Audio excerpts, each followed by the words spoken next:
Okay, so answering for the question for this first partial exam about how to predict any failure in a machine component.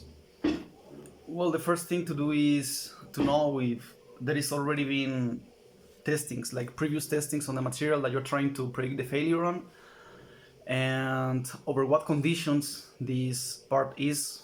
Maybe it has a cyclic loading, maybe it has only one constant load. So it really depends, and the first thing you have to do is to know all these forces that are acting on this material and then analyze this statically. So first thing is to know if statically can take all these forces that are acting on the piece, and to know what the material is made of. It's a very good thing to know the safety factor. If the maximum stress you are inducing or subjecting the piece to goes over certain limits, like the endurance limit, or goes over the yield strength of the material with the properties of the material that is made of. If this is passed over these limits, then of course it's going to fail. And other thing you have to know is about any stress concentrators on the material.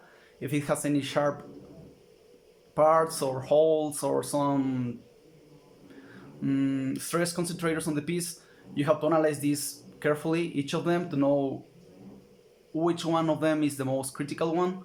Maybe the hole has the most stress there, and with that hole will fail, but maybe with a less diameter, maybe it won't. So those are the things you have to analyze on any component you want to predict any failure on. All the forces is really important. Maybe it only have normal stress, maybe it's just a bending, so you don't have to use anything fancy like the von Mises or any force acting on the shear stress, on the tangential force. And that's pretty much it. In short words, it's only analyzing it statically to know if it can take the load you are pressing on, and know the material you're using.